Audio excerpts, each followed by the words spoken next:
ఏరా అబ్బాయిలు అందరూ వచ్చినట్టేనా? ఆక్షన్లో కొన్న వాళ్ళందరినీ పట్టుకొచ్చేసానన్నా. ఒక్కసారి వీళ్ళ మొహాలు చూసి మనకు కప్పు కొట్టే సత్తా ఉందో లేదో నువ్వే తేల్చి చెప్పాలి. పిచ్చోడా, నాకు తెలియకుండా సిఎస్కేలో చీమ కూడా దూరదు. ఆక్షన్లో నేను లేకున్నా అంతా మనం అనుకున్నట్టే జరుగుతుంది. సారీ అన్న, ఫ్లోలో ఏదో అనేశాను. ఇంతకీ మన ఆక్షన్ గురించి బయట టాక్ ఎలా ఉంది? సిఎస్కే ఓనర్స్ పిసినారోళ్ళు అంటున్నారన్నా బయట అందరూ. అంత మాట అంటున్నారా? ఎందుకురా? అన్ని టీంలో వాళ్ళు 23 కోట్లు 27 కోట్లు పెట్టి ప్లేయర్లను కొంటుంటే మనం మాత్రం 10 కోట్లు దాటి ఎవ్వరిని కొనలేదని ఏడుస్తున్నారన్న మన మీద. రే, ఐపీఎల్లో భారీ ధరకు అమ్ముడుపోయిన వాళ్ళు బాగా ఆడినట్లు చరిత్రలోనే లేదు. మిగిలిన టీంలు ప్రూవ్ చేసుకున్న ప్లేయర్లను కొంటారు, కానీ మనం కొన్నాక ప్రూవ్ చేసుకునే అవకాశం ఇస్తాం.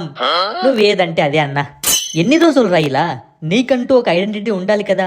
ఈ సీజన్లో నేను అస్సలే ఫింగరింగ్ చేయను, మొత్తం నువ్వే చూసుకోవాలి. ఓకే ధోని అన్న, నువ్వేదంటే అదే. నువ్వు మారవరా ఇక. నమస్తే ధోని అన్న. నాకు మళ్ళీ సిఎస్కోలోకి వస్తుంటే మన సొంతింటికి వచ్చినట్టే ఉంది. ఎందుకంటే నేను ఐపీఎల్లో అక్షరాలు దిద్దింది ఇక్కడే కదా. సొంతింటికి వచ్చాను, పాలు పొంగ పెడతాను, ఇవి కాదురా నువ్వు చేయాల్సింది. అప్పట్లో ఎలాగైతే పర్ఫార్మెన్స్ ఇచ్చావో ఇప్పుడు కూడా అదే పర్ఫార్మెన్స్ ఇవ్వాలి. అప్పుడే నువ్వు సొంతింటికి వచ్చినందుకు ఒక కళ ఉంటుంది. ఏందన్నా, ఏంది అట్లా మాట్లాడుతున్నావు? నీ వికెట్ కీపింగు, నా బౌలింగు రెండు కరెక్ట్గా సెట్ అయితే మన దగ్గర నుంచి కప్పు లాక్కోవడానికి పక్క టీమ్స్కి మినిమం 10 సంవత్సరాలు పడుతుంది. అంటే అశ్విన్ అన్న, మనం బ్యాక్ టు బ్యాక్ 10 సార్లు గెలుస్తామంటున్నావా? ఒరే, నీకు చెప్పింది అర్థం కాదు, నువ్వు చేసేది మాకు అర్థం కాదు. కొన్ని పంచ్ డైలాగులు ఉంటాయరా. మన కెమిస్ట్రీ గురించి వాడికేం తెలుసులేనా, కుర్రాడు. మన ఇద్దరం కలిసి ఒక సీజన్ ఆడితే సెట్ అయిపోతాడు. అన్నా అంతా ఓకే, కానీ ఆ రచిన్ రవీంద్ర కొంచెం డల్గా కనిపిస్తున్నాడు. ఏమైందో కనుక్కో. సిఎస్కేలోకి వచ్చాక డల్ ఏంట్రా, ఎగిరి గంతేయకుండా?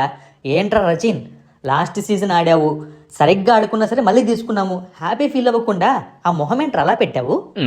ఏంటన్నా నా బ్రతుకు, 10 కోట్లు 15 కోట్లు వస్తుంది అనుకుంటే చీప్గా నన్ను కొట్టేస్తున్నారు. అది కూడా మీకే దొరికిపోతున్నా. ఎలాగన్నా ఇలా? చూడు రచను, 10-15 కోట్లకు పోవాలి అంటే సిఎస్కే సీజన్లో పిచ్చ కొట్టుడు కొట్టాలి. ఆ తర్వాత మేము వదిలేస్తాం నిన్ను కొట్టాక. అప్పుడు మిగతా టీంలు పోటీ పడి 20 కోట్లు పెట్టి కొనుక్కుంటాయి. ఈ ఎక్స్పీరియన్స్ ఆల్రెడీ ఒకరికి ఉంది. అది నేనే, నాకు తెలుసు, అది నేనే. చూసావా ఎంత షార్ప్గా ఉన్నాడో? ఎందుకంటే వాడు సిఎస్కే టీంలో ఉండేవాడు కాబట్టి అంత షార్ప్ అయ్యాడు. ఏమైంది? పంజాబ్ వాళ్ళు పిచ్చ డబ్బులు పెట్టి కొన్నారు. తీరా అక్కడికి వెళ్ళి చూస్తే కెప్టెన్సీ ఇచ్చారు, కానీ మనోడు పర్ఫార్మెన్స్ మాత్రం లేదు. అట్లేం లేదన్నా, నేను పర్ఫార్మెన్స్ చేద్దామంటే అక్కడ సపోర్ట్ లేదన్నా. అదే సిఎస్కే అనుకో, సపోర్టు. ఒకవేళ మ్యాచ్ ఓడిపోయినా వచ్చే ఆ కేరింతలు భలే ఉంటుందన్న సిఎస్కే. అందుకే సిఎస్కే టీంలోకి తక్కువకి వచ్చినా సరే చాలా ఆనందంగా ఉన్నాను. చూసేవారా రచను, అది సిఎస్కే పవర్ అంటే. ధోని అన్న, నాకు ఒక రిక్వెస్ట్ ఉంది, నువ్వే హెల్ప్ చేయాలి. When Dhoni is here, why fear? చెప్పుకో, నేను సాల్వ్ చేస్తా. ఏం లేదన్నా, ప్రతి సీజన్లో ఎవరో ఒకరు నన్ను కొనుక్కుంటారు, కానీ ఆటలో అట్టిపండులాగా కొన్ని మ్యాచ్లు ఆడిస్తున్నారు. కనీసం సిఎస్కే టీంలోనైనా ప్లేయింగ్ 11లో పక్కా ప్లేస్ ఫిక్స్ చేయన్నా. తెలుసు కదా సిఎస్కే గురించి. ఒక్కొక్క మ్యాచ్లో అప్పుడప్పుడు ఒక్కొక్కరికి అవకాశం ఇస్తూ ఉంటాము. కొన్నిసార్లు ఓపెనర్గా కూడా పంపించచ్చు నిన్ని.